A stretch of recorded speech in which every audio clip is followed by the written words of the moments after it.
ஆராய்ச்சி செய்து இந்த உலகத்துல இந்த பிரபஞ்சத்திலிருந்து எடுத்த கர்மவினை தீர்க்கக்கூடிய மூல மந்திரம். நீங்க கோவில்ல போய் விளக்கேத்துறதா இருந்தா இந்த மந்திரத்தை ஒரு முறை சொல்லுங்க. முற்பிறவியில செய்த பாவங்கள் எப்பிறவிக்கும் தொடராமல் இருக்க இப்பிறவியிலேயே என் தந்தை வழியில் வந்த கர்மாவனை, என் தாய் வழியில் வந்த கர்மாவனைகள், என் தாயுடைய கர்ப்பத்திலிருந்து நான் இந்த பூமிக்கு கொண்டு வந்த கர்மாவனைகளும் இன்றோடு நிவர்த்தியாகட்டுன்னு 5 தீபம் விளக்கேத்தி சாமிக்கு தேங்காய் வளம் பூ மாலை கல்கண்டு வாங்கி அர்ச்சனை பண்ணி உங்க ஜாதகத்தை கொண்டு போய் சாமி பாதத்துல வச்சு இன்னையோட எனக்கு எல்லாம் நல்லது நடக்கும்னு மனசார கும்பிட்டு வாங்க. வாழ்க்கையில அசுர வளர்ச்சிக்கு வந்து. அனைவருக்கும் வணக்கம். பாரம்பரிய திருவள்ளுவர் குல வம்சம் பிரசன்ன ஜோதிடர் சுபமாரிமுத்து திருப்பூர்லேருந்து இந்த பதிவு உங்களுக்காக. இன்றைக்கி மூல நட்சத்திரத்தை பற்றி 19வது நட்சத்திரத்தை பற்றி இன்றைக்கி நம்ம பார்க்க போகிறோம். ஆமாய்யா. இந்த மூல நட்சத்திரம் யார் அப்படின்னு கேட்டிங்கன்னா, தெய்வத்தில் பார்த்தீங்கன்னா ஆஞ்சநேயர் பிறந்த நட்சத்திரம்னு சொல்லுவாங்க. இந்த மூல நட்சத்திரம் வந்து குருவுடைய நட்சத்திரம். யாரோட வீடுனா குருவோட வீடு. ஓகே. அது கேதுவுடைய நட்சத்திரங்க. இருக்கிறதுலையே மூல நட்சத்திரக்காருக்கு வந்து ஞான மார்க்கம் ரொம்ப அதிகம். இந்த ஞான மார்க்கம் ரொம்ப அதிகமாக இருக்குது. இந்த ஞானம் வந்து அதிகமாக இருக்குங்க. அவங்களுக்கு இந்த உந்து வேகம் பறக்கும் சக்தி யாருக்கு இருக்குதுன்னா ஆஞ்சநேயருக்கு தான் இருக்குது. ஆமாம். ராமர் வந்து சீதா தேவியை ராவணனை கடத்திட்டு போயிட்டாரு.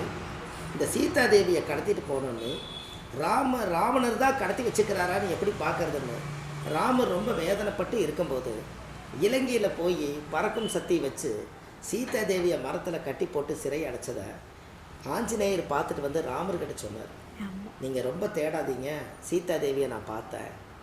அவர் வந்து அந்த சிறையில் கட்டி போட்டு அடைச்சி வச்சுருக்காங்க. அது வந்து நம்ம எப்படியாவது அவங்கள மீட்டெடுக்கணும்னு சொல்லி இந்த ராமரும் சீதா தேவியும் பிரிஞ்சிருக்கிறத சேர்த்துறக்காக ஒன்றுக்கு ஒன்று படாத பாடுபட்டு இவங்க 2 பேர்த்தையும் சேர்த்துறக்காக அனுமார் ரொம்ப கஷ்டப்படுறாரு. அதனால் இந்த மூல நட்சத்திரக்காரி ஏதாவது பஞ்சாயத்து ஓடிச்சுன்னா கணவன் மனைவி 2 பேரும் இனிமேல் பிரிஞ்சிடலான்னு நினச்சிட்டு பஞ்சாயத்து பண்ணுற இடத்துல மூல நட்சத்திரக்காரை கொண்டு போய் நிறுத்துறீங்கன்னா அவங்கள சேர்த்து வச்சுருவார். ஓகே.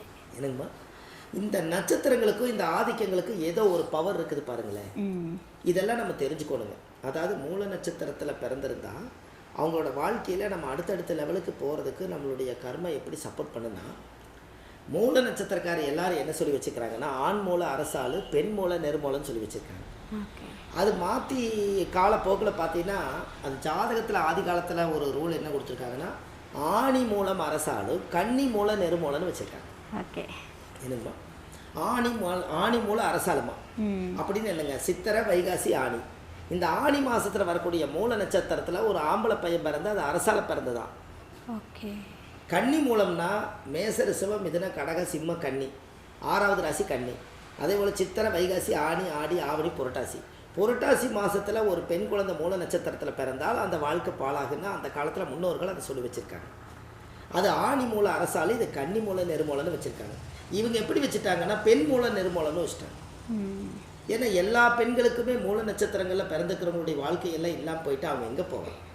இதை அப்படி சொல்லி வைக்கிறீங்க. சாஸ்திரத்தில் அந்த கன்னி மூல நெருமூலம்னு எதுக்காக சொன்னாங்கன்னா, அந்த கன்னி மாதம் 6வது ராசியில் அந்த கன்னி மூல நெருமூலம் வந்தால் மூல நட்சத்திரத்தை பிறந்தால் அது 6வது என்பது கடன் நோய் வழக்கு பிரச்சனை உள்ள இடத்துல அது பிறந்துச்சுன்னா அதில் நோய்வாய்ப்பட்டு அவங்களுக்கு வாழ்க்கை கொஞ்சம் கிடைக்காதேங்கிறக்காக அவங்க வாழ்க்கையே பாழாயிருச்சேன்னு சொல்லி அந்த காலத்தில் அப்படி ஒரு ஐதீகத்தை சொல்லி வச்சதை இவங்க ஆண் மூலம் அரசாளு பெண் மூல நெருமூலம்னு சொல்லி வச்சிட்டாங்க. அது அப்படி இல்லைங்க. இன்னும் சொல்ல போனால் எல்லா மூல நட்சத்திரம் 12 ராசியில் இருக்கிற மூல நட்சத்திரமே அவங்களுக்கு ஆஞ்சநேயருடைய அவதாரம் எடுத்த நட்சத்திரங்க. யாருக்கு எந்த பாதிப்பும் வராது. ஒரு விஷயம் உங்களுக்கு ஒன்று சொல்லட்டுங்களா, உங்களுடைய பிறப்பில் 9 கிரகம் 27 நட்சத்திரம் 12 ராசி ஒரு தாயுடைய கருவிலிருந்து நீங்கள் பிறக்கும்போதே உங்களுக்கு என்ன நடக்குன்னு எழுதப்பட்டது. இது எதுவுமே மாற்றப்படாது. தலையெழுத்து யாராவது மாற்ற முடியுமா சொல்லுங்கள்? முடியாது. ஆனால் உங்கள் பெயர் எழுத்தை மாற்றலாம். என் பேர் சுபமாரிமுத்து நிற்குது. என் பேரை வந்து சுபமாரிமுத்துங்கிறத இன்னொரு காளிமுத்துன்னு நீங்கள் மாற்றிடலாம். ஆனால் உங்கள் தலையெழுத்தை மாற்ற முடியுமா? முடியாது. அப்போ நான் பிறக்கும்போது பெயர் எழுத்தை மாற்றலாம், தலையெழுத்தை மாற்ற முடியாது. ஆல்ட்ரு வேணால் பண்ணலாம். எப்படி, இந்த சட்டை அழுக்காக இருக்குது துவைச்சி மறுபடியும் போட்டுக்கலாம், ஆல்ட்ரு வேணால் பண்ணலாம். இந்த சேர் ஒரு பக்கம் ஆடிட்டு இருக்குது, இந்த இடத்துல ஒரு மரக்கட்டை வச்சு ஸ்ட்ராங் படுத்தலாம், ஆல்ட்ரு தான் பண்ண முடியும், தலையெழுத்தை மாற்ற முடியாது. இப்போ கேட்கலாம், ஜோசியர் இந்த இடத்துல உங்களுக்கு என்ன வேலை?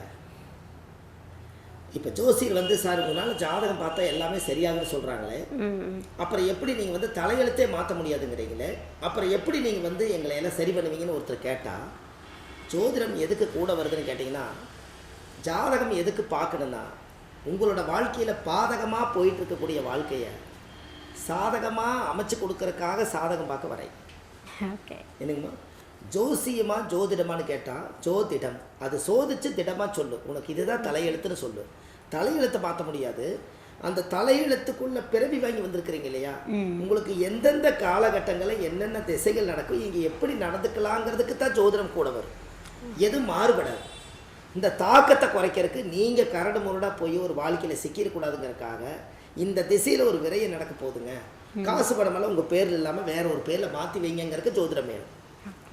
இந்த இடத்துல ஒரு விபத்து இருக்குதுங்க, இந்த இடத்த விட்டு கொஞ்சம் மாறிக்கங்கிறதுக்கு ஜோதிடம் வேணும். இந்த இடத்துல ஒரு சண்டை வரப்போகுதுங்க, கொஞ்சம் அமைதியாயிக்குங்கிறதுக்கு ஒரு ஜோதிடம் வேணும். இந்த இடத்துல கெட்ட நேரம் வரப்போகுது, நீங்கள் கொஞ்சம் தள்ளி நின்றுங்கிறதுக்கு ஜோதிடம் வேணும். எல்லாமே வருமுன் காண்பது. நாளைக்கு என்ன நடக்குதுங்கிறத இன்னைக்கு கணிச்சு நாளைக்கு நடக்கிறத தடுத்து நிறுத்துறதுக்கு ஒரு அறிவுரை சொல்கிறதுக்கு ஜோதிடர் வேணும். அதனால் அந்த காலத்தில் ராஜசபையிலேயே வந்து ஜோதிடர்களை அரண்மனையில் வச்சுருந்தாங்க. ஜோதிடர்களை அரண்மனையில் வச்சுருந்தாங்க. இன்றைக்கி அவர் சும்மா ஒரு டைம் பாஸ் என்டர்டைன்மெண்ட்டுக்காக இன்றைக்கி ஒரு மான் அடித்து சாப்பிட்லாமான்னு ராஜா நினச்சிட்டாருன்னா அது நானே அடித்து சாப்பிட்டா தான் ஒரு தைரியம் இருக்குன்னு அவர் மான் அடிக்கிறதுக்காக வேட்டைக்கு அம்பு வில்லு எடுத்துகிட்டு போவார். எடுத்துகிட்டு போகும்போது ராஜாவுடைய அரண்மனையிலேருந்து ஒரு அரண்மனை ஜோசி இருப்பார். அந்த அரண்மனை ஜோசியர்கிட்ட கேட்பார், இந்த ராஜா இன்னைக்கு ஜோசியரே இன்றைக்கி வந்து நான் வந்து வேட்டைக்கு போகலான்ட்டு இருக்கேன், எனக்கு ஆபத்து இருக்குதா அப்படின்னு ஜோசியம் கேட்பார். அவர் பிரசரம் போட்டு பார்த்து இன்றைக்கி வேட்டைக்கு போயிட்டு வாங்க, மானோட வருவீங்கன்னு சொல்லுவார். அவர் மானோட வருவார். ஒரு நாள் வந்து இன்றைக்கி வேட்டைக்கு போகாதீங்க, உங்களுக்கு சஷ்டாங்கம் இருக்குது, சந்திரஷ்டம் இருக்குது, டைம் சரியில்லைன்னு சொன்னால் சிங்கமோ புலியோ கரடியோ துரத்தி கீரல் வாங்கிட்டு வருவார். அப்போ அன்னைக்கு ஜோதிடம் மலங்காட்டுக்குள்ளேயும் ஜோதிடம் கூட வந்திருக்கு இல்லையா, என்னங்கம்மா? அப்போ இது எதுக்குன்னு கேட்டிங்கன்னா ஜோதிடம் என்பது ஆலோசனை தாங்க. உங்கள் வாழ்க்கையை ஆலோசனை பண்ணி ஒரு நல்ல வார்த்தை சொல்கிறதுக்கு ஜோதிடம் தேவை. அதில் வந்து யாருடைய மனசை புண்படுத்தாமல் வாழ்கிற வாழ்க்கை அது அதை விட சிறப்பு. என்னங்கம்மா? அப்போ இதெல்லாம் தான் இந்த மூல நட்சத்திரம் ஆஞ்சநேயர் பிறந்ததுனால உங்களுக்கு இன்னொன்று தெரியுங்களா, அதாவது இந்த மூல நட்சத்திரம் அவங்களாட்ட குழந்தை வளர்த்துறதுக்கு யாராலையும் முடியாது. நான் ஒரு 25-30 சேனலில் மூல நட்சத்திரத்தை பற்றி சொல்லியிருக்கேங்க. மூல நட்சத்திரக்கார் வந்து பெண்களுக்கு மூல நட்சத்திரம் இருந்தால் அவங்களாட்ட குழந்தை வளர்த்துறதுக்கு யாராலையும் முடியாது. அது என்ன காரணம்னு நீங்கள் கேட்கணுமில்ல, அதெல்லாம் கேட்பீங்க கண்டிப்பாக. அதாவது மூல நட்சத்திரம் வந்து திருவாதிரை வந்து ஆண் நாய், மூல நட்சத்திரம் வந்து பெண் நாய். பஞ்சாங்கத்தில் போய் பார்த்தீங்கன்னா மூல நட்சத்திரம் ஆண் நாய், பெண்ணுக்கு வந்து மூல நட்சத்திரம் வந்து பெண் நாய், இது வந்து ஆண் நாய். என்னங்க? அப்போது இந்த ஆண் நாயாக இருக்கும்போது கரெக்டாக திருவாதிரை வந்து ஆண் நாய், மூலம் வந்து பெண் நாய். இந்த மூல நட்சத்திரம் பெண் நாயாக இருக்கிறனால அந்த பெண் நாய் குட்டி போட்டுச்சுன்னா நம்ம குட்டி போட்ட இடத்துல குட்டியை தூக்கி வர்றாங்கன்னு சொல்லி போட்டு இந்த நாய் கடிக்க வருதுன்னு சொல்லி இந்த கல்லெடுத்து நாய் அடிக்கிறதுக்கு போவாங்கல்ல, என்னையவே கடிக்க வரையா நீ. ஆனால் அந்த குட்டி நல்லா இருக்கிறனால அது என்ன பண்ணுன்னு கேட்டிங்கன்னா இந்த மூல நட்சத்திரத்தில் பிறந்த இந்த பெண் நாய் என்ன பண்ணுன்னா குட்டிகளெல்லாம் வாயில் கவிட்டு போய் இன்னொரு இடத்துல போய் குழியை பறித்து அப்படியே அதை அழகாக ஸ்டைலாக படுத்து எல்லா குழந்தைகளுக்கும் பாலை கொடுத்து காப்பாற்றி தன் பிள்ளையாக எடுத்துகிட்டு போய் யாரோ என்னை அடிச்சுட்டு போனாலும் பரவாயில்ல, என் பிள்ளைகளை காப்பாற்றணும்னு சொல்லி ஒரு இடத்துக்கு இன்னொரு இடம் மாற்றி மாற்றி அந்த குழந்தைகளுக்கு பாலை கொடுத்து வாழ வச்சு அந்த குழந்தைகளை வளர்த்தி போடும். அப்போ சொல்லுங்கள், மூல நட்சத்திர பிள்ளைகளை வளர்த்தது கண்டிப்பாக என்னங்கம்மா? அப்போ இந்த மூல நட்சத்திரம் மாதிரி அவங்க பிழைக்க முடியாது யாருனாலையும்.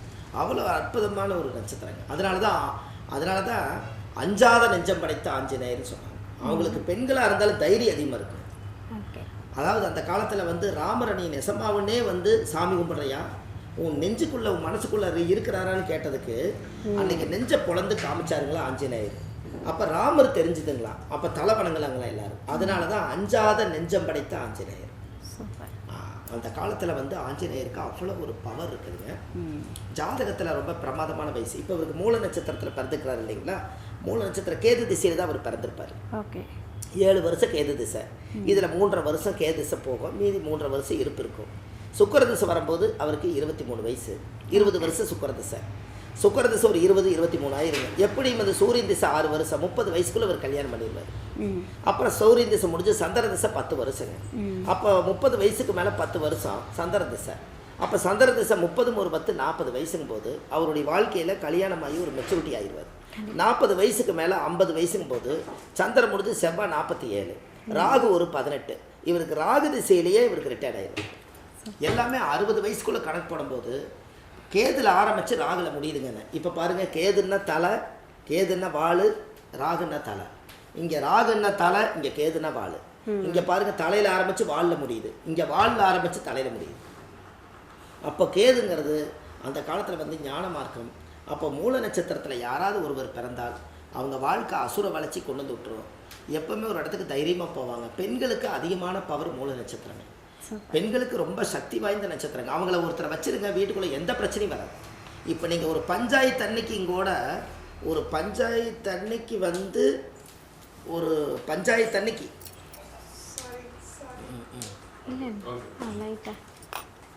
கீழே தான் சும்மா டச் பண்ணி அவ்வளோதான். ஒரு பஞ்சாயத்து அன்னைக்கு வந்துங்க, ஒரு பஞ்சாயத்துக்கு வந்தாலே குடும்பத்தை சேர்த்து வைக்கிறாங்களே, அந்த பஞ்சாயத்து இல்லாமல் வாழ்நாள் முழுது வீட்டில் இருந்தாருன்னா எந்த பஞ்சாயத்து வராமல் பார்த்துக்குவாங்களேங்க. கண்டிப்பாக. என்னங்கம்மா? கண்டிப்பாக சார். இந்த ஆலமரம் பார்த்துருக்கீங்களா? ஆலமரத்தடி தான் பஞ்சாயத்து நடக்கும். ஆமாம். ஆக எப்படியாவது பிரிக்கோன்னு பல திட்டங்கள் போட்டு வருவாங்க. ஆனால் அங்கே சேர்ந்து வாழுவாங்க. என்ன காரணம் தெரியுங்களா? ஆலமரத்தில் ஒரு மரத்தோட இன்னொரு மரம் பின்னி பிணைஞ்சிருக்கனால அங்கே பிரிக்க விடாது, சேர்த்த விடாது. அதனால தான் ஆலமரத்தடியில் முன்னோர்கள் அந்த காலத்தில் பஞ்சாயத்து பண்ணாங்க. எப்படின்னு பாருங்கள். இதெல்லாமே அசுபனி மகம் மூலமாக தான் இயங்குதுங்க. இதெல்லாம் வாழ்க்கையில் தேட கிடைக்காத செல்வங்க. எல்லாருமே தெரிஞ்சுக்க வேண்டிய விஷயம். அதனால் ஜாதகத்தில் வந்துங்க மூல நட்சத்திரம் ஆஞ்சநேயர், அவங்களுக்கு ஒரு கோயில் உங்களுக்கு கொடுக்குறேன். அந்த கோயிலுக்கு போயிட்டு வந்தாங்கன்னா அவங்களுடைய ஜென்ம கர்ப்ப வாசனையெல்லாம் நிவர்த்தி ஆகி உங்கள் கர்மாவெல்லாம் குறைஞ்சு உங்கள் வாழ்க்கையில் நல்லா இருப்பாங்க. கண்டிப்பாக இதை செய்யுங்க, நல்லதே நடக்கும். அருமை. அதாவது வந்து பிறருடைய வாழ்க்கையை வந்து எப்படி அமைச்சுக்கிட்டா நல்லாயிருக்கும் அப்படின்னு சொல்லிட்டு பல பழமொழிகளோடு ஒப்பிட்டு வந்து நிறைய பலன்களை வந்து கொடுத்துட்ருக்கீங்க. கண்டிப்பாக இது வந்து மூல நட்சத்திரக்காரங்க பார்த்துட்ருப்பாங்க. அவங்களுக்கு ரொம்ப பயனுள்ள ஒரு அருமையான தகவல்களை கொடுத்துருக்கீங்க. ஐயா ரொம்ப நன்றி. ஐயா ரொம்ப நன்றிங்க. வணக்கம் ஐயா. மூல நட்சத்திரத்துக்கும் நீங்கள் நிறைய பலன்கள் கொடுத்துட்டீங்க. ஸோ ஓரளவுக்கு சாட்டிஸ்ஃபை ஆகிட்டாங்க. ஆனாலுமே வந்து அந்த மன நிம்மதின்றது வந்து கோவிலுக்கு போயிட்டு வந்தால் தான் முழுமை பெறும் இல்லையா? கண்டிப்பாக. ஸோ நீங்களும் சொல்லிட்டீங்க கோவிலுக்கு போயிட்டு வாங்க, உங்களுக்குன்னே ஒரு நட்சத்திர கோவில் இருக்குன்னு. சரி, அந்த நட்சத்திர கோவில் ஏதா ஐயா? மூல நட்சத்திரம். அதாவது ஆமாங்கம்மா, ரொம்ப சந்தோஷம். அதாவது மூல நட்சத்திரம் ஆஞ்சநேயர் பிறந்த நட்சத்திரம் இல்லைங்களாம்மா? அதாவது இந்த கரெக்டான ஒரு ரகசிய கோயில் வந்துங்க, மூல நட்சத்திரத்துக்குன்னே அனுமாருக்குன்னே அந்த காலத்தில் வந்து மூல நட்சத்திரத்தில் பிறந்துக்கிறவங்க ஒரு ரகசிய கோயிலுங்க அது. அந்த கோயில் வந்து இவங்க கண்டிப்பாக போகணும். இது எங்கே இருக்குதுன்னு கேட்டிங்கன்னா கொஞ்சம் கஷ்டம்தான். ஆனால் அந்த கோயில் போயிட்டு வந்து அவங்க வாழ்க்கை நல்லா இருக்குங்க. அதுக்கு காரணமே என்னென்னு கேட்டிங்கன்னா, திருவள்ளூர் மாவட்டம் பேரம்பாக்கம் பக்கத்தில் மப்பேடுங்கிற ஊரில் தான் சிங்கேஸ்வர கோயில் இருக்குதுங்க. அந்த கோவில் வந்து சிங்கேஸ்வரர்னு கூகுளில் நீங்கள் சர்ச் பண்ணிங்கன்னா அது கரெக்டாக உங்களுக்கு வந்துடும். அது வந்து திருவள்ளூர் மாவட்டம் தான். அந்த திருவள்ளூர் மாவட்டத்தில் தான் அந்த கோவில் வந்து பேரம்பாக்கம் பக்கத்தில் அந்த சிங்கேஸ்வர கோயில்னு சொல்லி அந்த மப்பேடுங்கிற ஊரில் தான் இருக்குது. எங்கேயும் அலைய வேண்டியதில்லை. அந்த கோயிலில் போய் ஒரு 5 விளக்கு தீபம், சுவாமிக்கு தேங்காய் பழம், பூமாலை, கல்கண்டு வாங்கி அர்ச்சனை பண்ணி அந்த கோவிலில் சாமி கும்பிட்டு வந்தாச்சுன்னா உங்கள் வாழ்க்கையில் ஒரு அசுர வளர்ச்சிங்க, நல்லதே நடக்குங்க. கண்டிப்பாக ஒரு முறை அந்த நட்சத்திரம் மூல நட்சத்திரம் பிறந்தவங்க போயிட்டு வாங்க, நட்சத்திர தோசை நிவர்த்தியாகும்.